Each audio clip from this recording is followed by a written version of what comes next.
Hello everyone and welcome back to another episode of Overcoming Graduation with Brian Drury. So I would like to start off today's episode by apologizing to you guys because last week I promised you a full week of podcasts in a row without any breaks. I made it to 2 days, I believe, and then hit a wall. Work got a little bit busy and I was still adjusting from the time zone change coming back from China. And really, I realized at that point that I'd kind of spread myself a little bit too thin. So the point of today's podcast is to talk about the importance of taking a break. Now, if you're a high-achieving person, if you're a person who is constantly trying to do new things, strive to new levels, reach new heights, then there's gonna be times where you're gonna be pushing extremely, extremely hard. In fact, you're probably gonna be doing that more often than not. Now, our society values hard work, right? Being busy, just constantly go, go, go. You're always on your phone. You're always checking email. You're always responding. You're that person who is just on the ball at all times. Now, that may seem like a good thing, but in reality, it's a dangerous trap. So it's something that I've spoken on in many of my past podcasts, and it's what I've heard addressed as the accomplishment mentality or the accomplishment mindset, is basically that every time that you finish, right, you get that next project done, you take that next step, you've done the next level of workout, there's no celebration or joy over that accomplishment. All there is the sense of, okay, what next? Now, although yes, you will accomplish a lot of things in your life if you have that mindset, what will not happen is the joy or the appreciation of the journey. If you're constantly believing that what it is you're after is going to bring you happiness, you'll be chasing happiness, chasing fulfillment, and chasing all of these different emotions all throughout your life. Because, for example, for me, ever since I was in high school, a goal of mine, a dream of mine, was to have a job where I could travel the world and get paid to do it.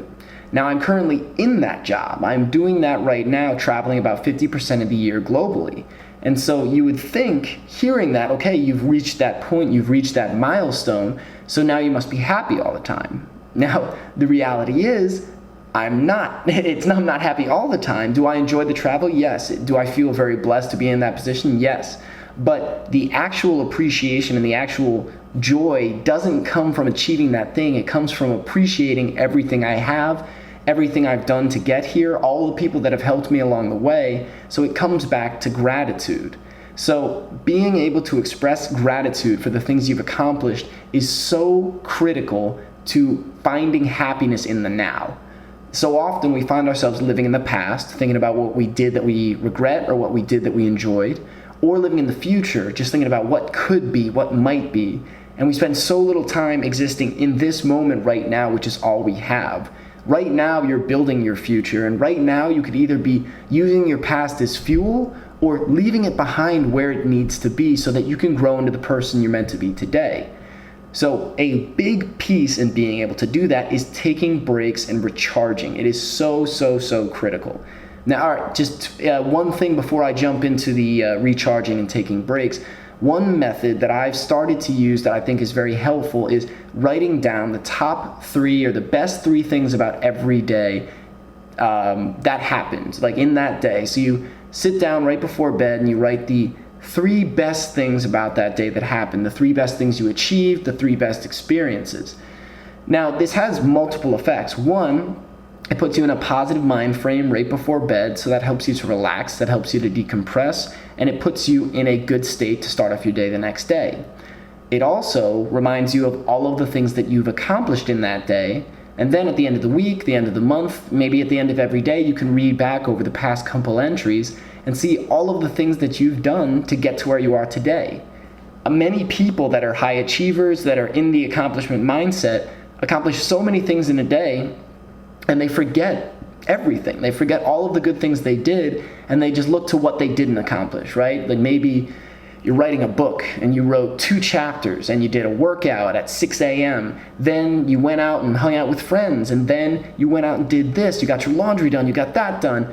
And then at the end of the day, most of us sit down and go, I didn't vacuum though. If I just managed my time a little better, I could have just gotten the vacuuming done, and then I'd be happy. Not the case. The truth of the matter, the reality of the situation is that you need to be able to appreciate all of the things you've done, to look back and say, wow, this is great. It's great that I accomplished these things.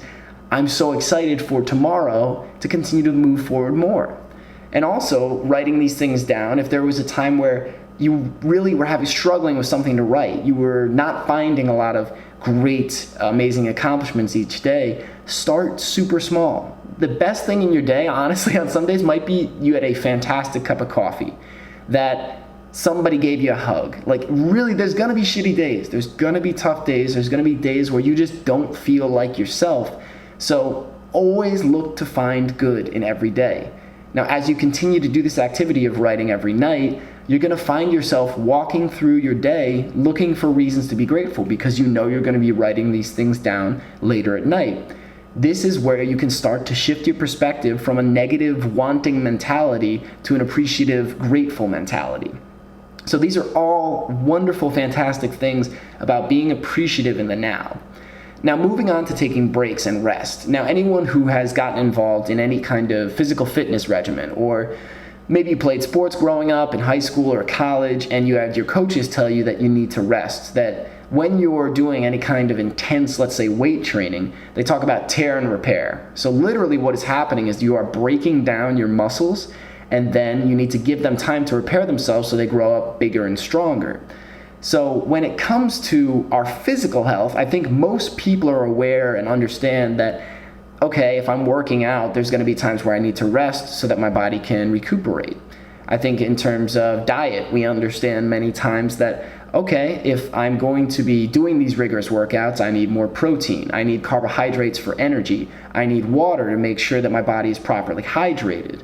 But what we very seldom hear about and very seldom take care of is our mental and emotional state, our mental and emotional well-being, and we very rarely recharge that portion of our lives.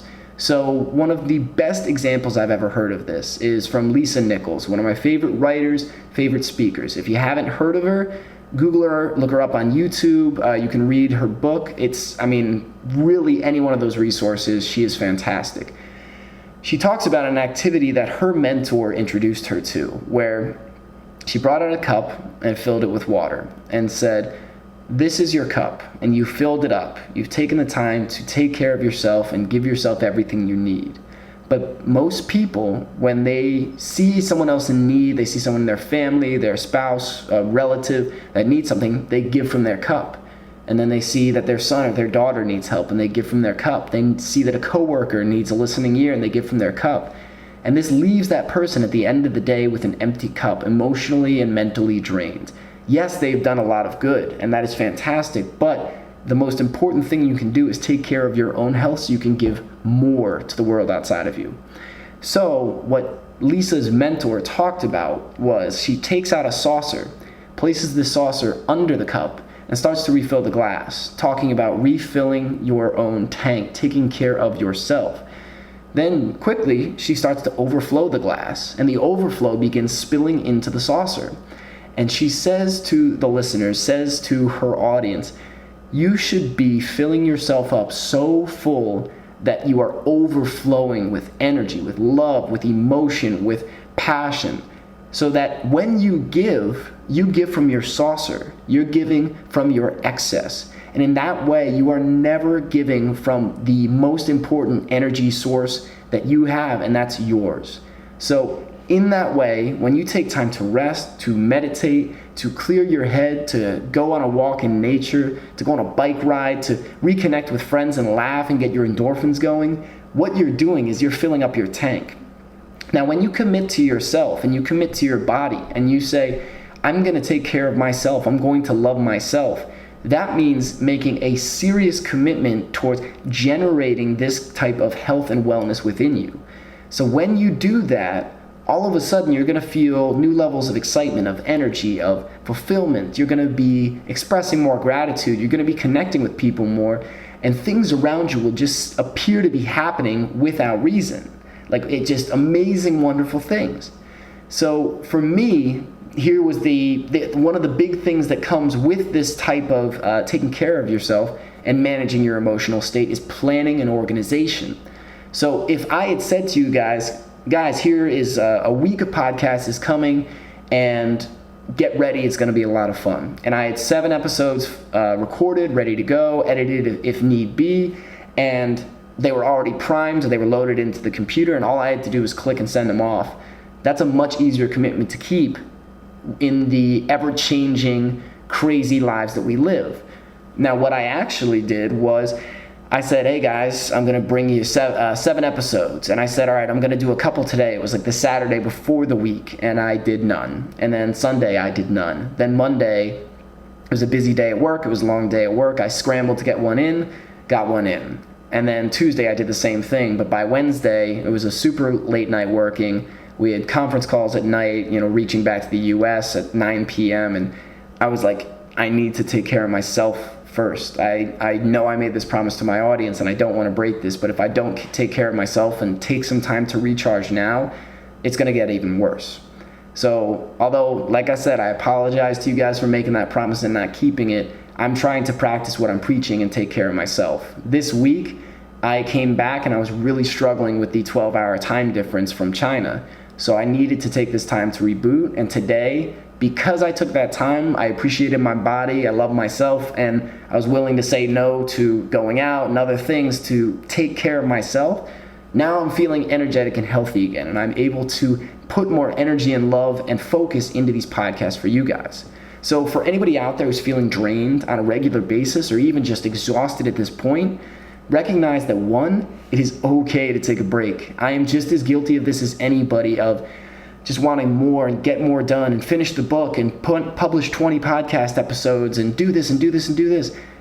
It will wear you down. My mentor, Peter Scott, says that if you continue to get stuck in that accomplishment mentality, it will lead you to burnout. And nobody wants that. We don't want to be in these never-ending cycles of burnout and then pushing and then burnout and pushing. You want to be able to continue to support yourself so that you can push yourself to new heights, new levels, break through your plateaus, break through your ceilings, and be operating at levels that you've never experienced before with more energy, happiness, and excitement. So I wanted to give you guys this quick episode today. This is me restarting my week of podcasts. I'm actually starting this on Saturday, so hopefully this is me again practicing what I'm preaching and starting in advance so that I can give you 7 consecutive days of excellent content and interviews and all kinds of things. So thank you guys for listening. If you have any questions or comments on today's episode, please feel free to reach out to me at brian@overcominggraduation.com.